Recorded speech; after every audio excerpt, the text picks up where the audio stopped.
Hey guys, Bowie here, and this is things I learned with Secret.Midone's Outworld Devourer in 707. Before I start this video, I'm here to tell you guys two things.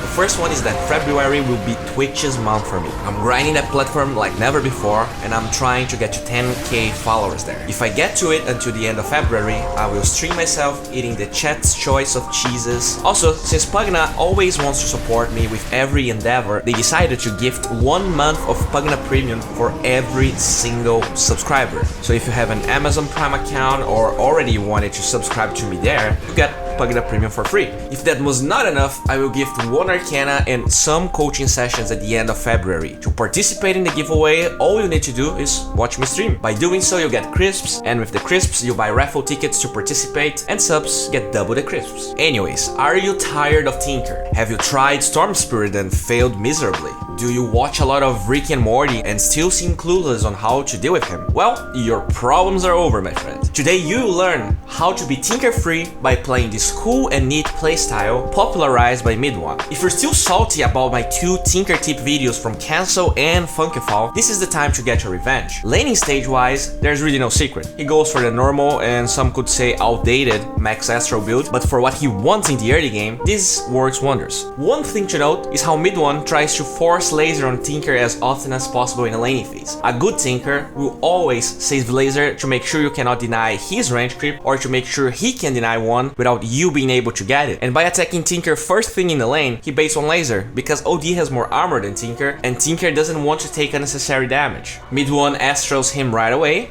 gets the CS. Since Laser is still on cooldown, thank you for the cooldown nerf, Mr. Lizard, he gets the range creep too, pretty crispy. The first change OD makes in the standard OD build is constantly send himself selves as needed, get wand for the charges and HP regen, and disregard boots completely. If you think about it, boots don't really help you at all in this lane. If he gets snowballed, shards, if he gets lasered, missile, I mean, you cannot run away from it. Boots cost 400 dead gold. Instead, he goes for the bracer, which will be upgraded to drums eventually, just so that he can tank up and withstand Tinker. In fact, the self and 10k items allow him to tank creeps here and set up this kill with Mr. Clockwork. Against so much burst damage and initiation, a lot of people would maybe go 4-staff, maybe rush BKB, and while that can work against a lot of burst damage and magic damage, that is super underwhelming against Tinker. He will have Blink Dagger, and if you rush any of those items, you will either lack control on him or just get kited. Look at this clip here.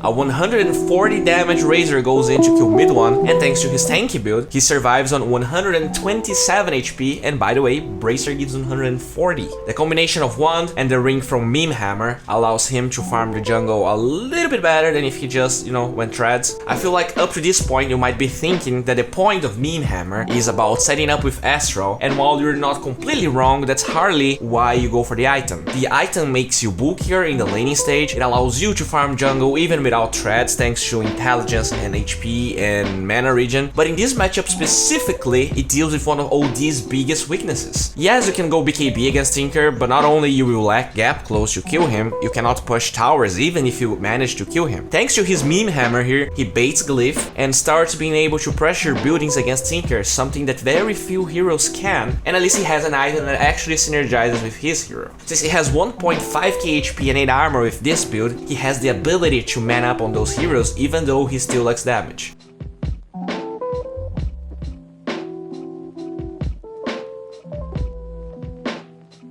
No Glyph? Well, Midone is there, ready to pressure towers with arguably little fear. If you pay attention to fights, Midone hardly goes for the Meme Hammer setup. It's very easy for Zeus or Tusk or even Pangolier to cancel it. So what he wants to do is use Chrono or something that locks a lot of heroes down so he can use it. But well, as you can see, this was a hard game. Pangolier is also a huge counter to OD, and a lot of the times, Midone felt powerless.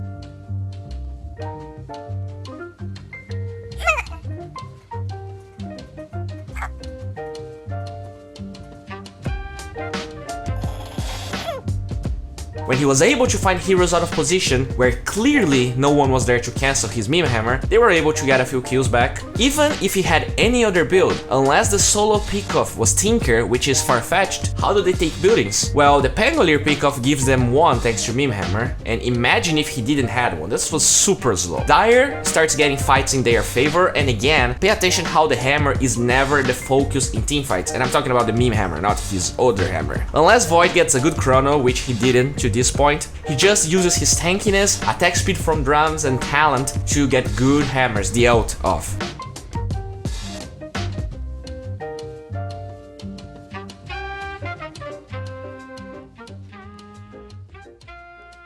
This is probably one of my favorite moments of this game. A meme duel. Who you think's gonna win?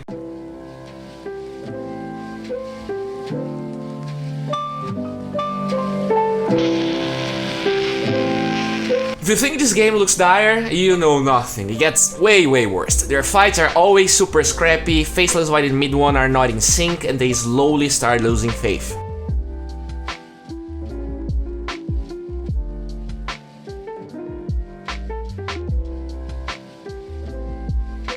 I just want you to watch this next fight that they lose just to emphasize for the last time how this build is not about a goofy Astro into meme hammer setup, unless you're mega sure you're getting a pickoff. But with Sight of Ice being ready, it feels like it's finally over. A huge part of this win happens due to the synergy on Chrono and meme hammer, but this does not mean that Mid-1 went the item just because of that. In fact, if you're interested in another Mid-1 meme hammer analysis without Void and against Tinker, check my exclusive extra video on Pvgna, which will be uploaded pretty soon. Going back though, with this beautiful chrono they're able to get a huge defense, and thanks to the meme hammer, Mid-1 can pressure tier 1 while his team rushes.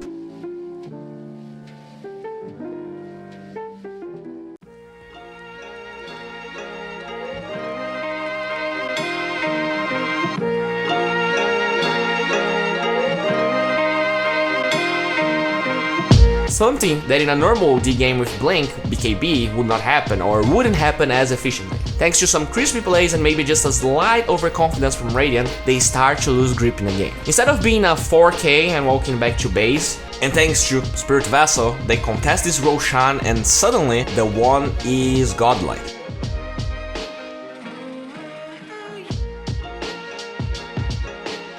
Since he commits for the Roshan fight and gets kills, his team is able to get even more buildings.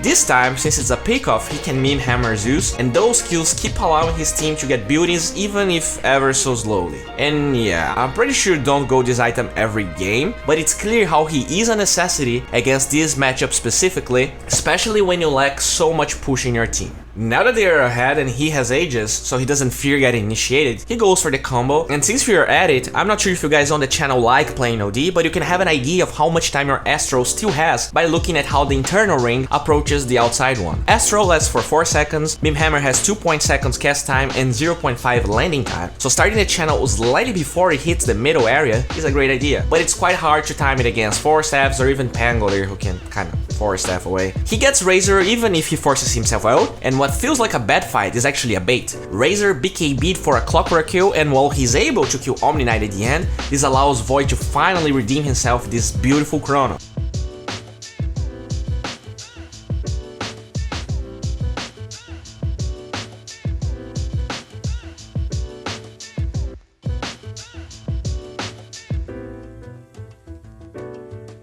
After they win the fight, pay attention how Mid-1 goes to tier 1 top without pushing the lane, resetting his Meme Hammer cooldown as fast as possible so that he can use it again to keep pressuring buildings. And this goes to show how this is all about actually taking buildings and winning fights and getting an advantage. Because what a lot of people really fail to realize about Dota is that if you can win fights but you cannot take buildings, you know, you're not gonna win the game because the ancient, you need to kill other buildings first. And that's one of the biggest weaknesses of OD that Tinker really potentializes. Anyways, they get a pick off on Zeus, and Mid-1 wanted to chain pick off Radiant as we saw after the failed push, and even though he doesn't get it and cannot push tier 2 top, look how he uses his Meme Hammer to farm and pressure the shrine at the same time. Pretty crispy. Finally, with his Sight of Ice completed, he finds this pick off that ends the game, and here I'll give you juicy, not safe for work, rough Tinker footage.